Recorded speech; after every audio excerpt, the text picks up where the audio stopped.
Good morning. Oh, we aren't very happy this service. First service is usually one good morning in the whole crowd, but they beat you today, I have to tell you. They were awake for some reason. Glad you're with us. Hope that you'll fill out a card today. Let us know you were here, and you can put those on the welcome desk out in the lobby, and we can have a record of your attendance, or just scan it and we'll know you're here as well. Glad you're here. Today is a day that unintentionally we have emphasized missions, which is great. And so glad for Brad Carter, who is now Dr. Brad Carter, to get to do our Lord's Supper for us and help us and lead our minds there. And of course, you know more about them or see more about them in the lobby with the oil and macadamia nuts that they have. But also tonight, we'll have Daryl Willis in our evening service in kind of an interview format. And Daryl Willis works for Eastern European Mission, and he'll be talking about various things, but one of those things is how even today they're taking Bibles and food into Ukraine, and because of the emphasis that this congregation has had in that part of the world, that will certainly be a great thing for us to learn about. We are in the middle of a series called Bold Faith, and I always think this guy has a horn on the side of his head, but he really doesn't. It's just his hair. We're talking about bold faith, and so today we're talking about Elijah. Now, there are lots of stories in the Old Testament about Elijah, and you may know all about him. You may have read all of them, and others of us, I know, he is new to us today because we are a growing place, and we want to have people who know these things well, and we also want to have people who are learning and hearing them for the very first time all together as we grow. Incidentally, you know in the summer that attendance always goes down in every church. If you have gone to church much, people travel, they're gone. And you know what COVID did to churches, that many of their attendance is way down. As far as I know, as far back as I go, July we had the highest attendance for a July average that we've ever had. Isn't that great? God is blessing us here with good things. Now back to Elijah. I'm like chasing rabbits, right? Now back to Elijah. Elijah today, we're going to talk about him on Mount Carmel. Not caramel, but Carmel today. And some of you are going to say there is more to this story, and you're not giving us the whole story. Well, come back next week because I will. That's part 2. So today we think about Elijah on Mount Carmel, and the world was in a strange place. And you see already that Ahab was the king, his wife Jezebel was the queen, and they were rough people. If you remember, or if this is the first time, the way it worked out in the beginning was God said in the book of Genesis, several chapters in, I want to establish a nation, and he said he would call them Israel. And so he tells Abraham, he says, leave your country and you become the father of this great nation. So Abraham leaves, takes his wife Sarai and takes others with him, and they will be the first people of that nation. And God says, you're going to have so many descendants that come from you. But Abraham doesn't know that for a long time because his wife doesn't give birth for like 20-something years. And finally they have a boy by the name of Isaac that line would come through of Israel. And then finally Isaac had children and others had children. And finally there were lots and lots of folks, and they were to be God's people. And God said, I will take care of you. I love you. You are my people, and I am your God. But here was the problem. Even though they were God's people, even though God created them and said, I'll protect you and I'll be with you, Israel said, nah, we'd rather have something else. Over and over and over. And so as you read through the Old Testament, what you are seeing is the history of Israel leaving God, things going terribly for them, and then them saying, God, we want to come back, and God saying, please come back, I want you. Over and over and over is that story of God and his people. When we get to the book of 1 Kings, and especially when we get to Ahab and Jezebel, the king who should be closer to God, I guess you would say, than anyone, is as far away from God as you can get. And his wife, we might say, is even worse. They are completely against God. Elijah feels like he is the only man in the entire country that still loves and follows and worships God. So finally we get to this encounter in 1 Kings chapter 18, verses 20 and 21. So King Ahab summoned all the Israelites, and they gathered the prophets at Mount Carmel. Then Elijah approached all the people and said, "How long will you hesitate between two opinions? If Yahweh is God, follow him. But if Baal, follow him." But the people didn't answer him a word. You realize this is still the question today. Hundreds, thousands of years later, this is still the question of who will I serve? Who will it be? Because we all serve something. All of us. This morning, some of you are here because you really want to serve God. You give your money because you want to serve God. You help people in the community because you want to serve God. You're here to worship because you want to worship and serve God. That is why you came today. Others of you, you're here because you had to be, because your parents made you be here, your spouse made you be here, this is where your car goes, whatever it is. You are not here because you want to serve God, you're just here. I'm not here to judge you, I'm just guessing that there are some that way. You're here, like, I gotta do this. I don't want to burn, so I want to stay here, right? That's the way some of us think sometimes. But understand that we are all serving someone. We are serving God, Yahweh in heaven. And you might say, I'm not serving anybody. No way am I going to serve anybody. Nobody's going to tell me what to do. I'm going to do what I want to do. I'm going to spend my money on myself. I'm going to spend my time on myself. And you have just told us who your God is when you said that. You are your own God. You are serving yourself. We all serve someone. And so will it be God, or will it be Baal, or be someone else? Incidentally, in those days, they would have called Baal Baal, but we're from Texas. We call it our own thing. We call him Baal, right? It'll either be Baal, or it will be Yahweh. So through God, there became a test to decide how they will decide if God, Yahweh, Yahweh is the name of God, that great I am in the Bible, Yahweh is God, or if Baal is the God. And here's the test in 1 Kings chapter 18 and verses 22 through 24. Then Elijah said to the people, "I am the only remaining prophet of the Lord, but Baal's prophets are 450 men. Let 2 bulls be given to us. They are to choose 1 bull for themselves, cut it in pieces and place it on the wood, but not light the fire. I will prepare the other bull, and I'll place it on the wood, but not light the fire. Then you call on the name of your God, and I'll call on the name of Yahweh, the God of the Bible. The God who answers with fire, he is God." And all the people answered, "That sounds good." So this is the setup, right? This is a test. We're going to build an altar, 2 altars. We're going to put an animal on it that's prepared. And if fire comes down and consumes it, then you know that is God, right? And so the people say, "Yeah, sure." Understand, these are not people who have never heard of Yahweh. These are not people who don't know our God.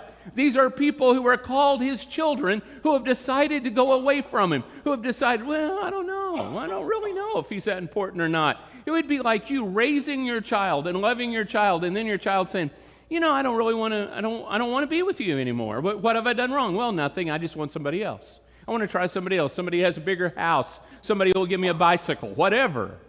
That is exactly what's happening here with God, Yahweh, and his people. And so they're going to say, we'll find out. Is he really our God? Is he really our Father? Or is it going to be Baal?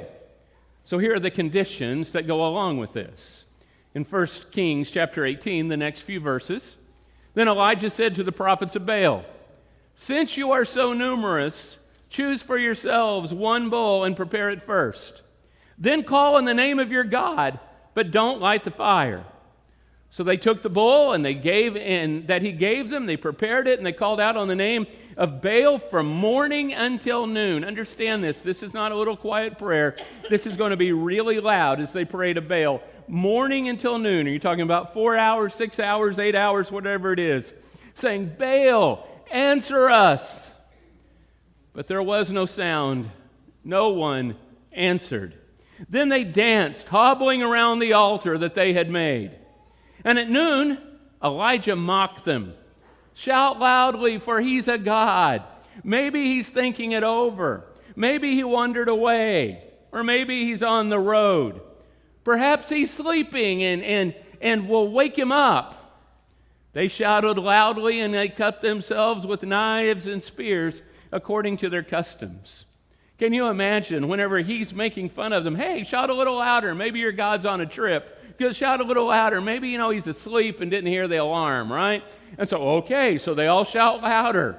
But they don't just shout louder. One of the customs to do is you would get into this frenzy was you would eventually cut your arms and cut your legs, and you would bleed to show how serious you were about your request. Oh, look how much I want this. Look how much I've cut my arms. I've cut my legs. Look at what I've done for you. And so they did those things, and still Baal does not answer. So what does Elijah do? In the next 7 verses, we see that in 1 Kings chapter 18, 30 through 37. We'll see. Let's go back there. I forgot to tell you the result, because I know you're dying to know the result, right? 1 Kings, verse 29. All afternoon they kept on raving until the offering of the evening sacrifice, but there was no sound, and no one answered, and no one paid attention. You have poured yourself out and have no answer. So now what does Elijah do? Well, in verses 30 through 37, he built an altar that has 12 stones. It's odd, he knew how many stones he had, right? He has 12 stones, maybe they're really big, maybe they're heavy, whatever. He has 12 stones. And then he digs a trench around those stones, around that altar. You know what goes in a trench? You're going to put some kind of liquid in a trench if you have one, right? And so then he puts wood on top of it, and then he puts the sacrifice on top of the wood. Obviously, you know what's going to happen, but he says, but don't light the fire.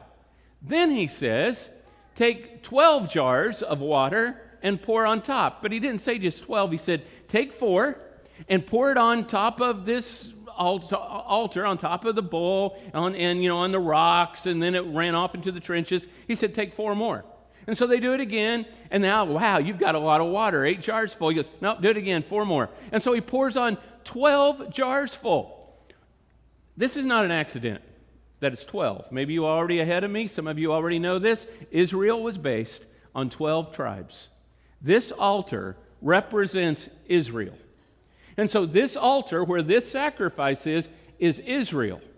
And so he says, okay, I want you to do that. I want you to see what is about to happen. And so now Elijah says this prayer. I can almost imagine Elijah going, he had to have a lot of faith. He believes at this point there is no one with him. Have you ever been in a place where you felt like you were the only one who believed what you believed? Maybe it was you were standing up for Jesus. Maybe you were standing up for another person that other people were picking on or making fun of. You were the only one. You were the only one on the jury. You were the only one in the boardroom. You were the only one. Now here he is in perhaps the most important moment of his life. If God does not answer here, you know that he dies. And he is in front of everybody. So it says at that time, for offering the evening sacrifice, Elijah the prophet approached the altar and he said, Yahweh, God of Abraham, Isaac, and Israel, today let it be known that you are God in Israel, and I am your servant, and that at your word I have done all these things. Answer me, Lord.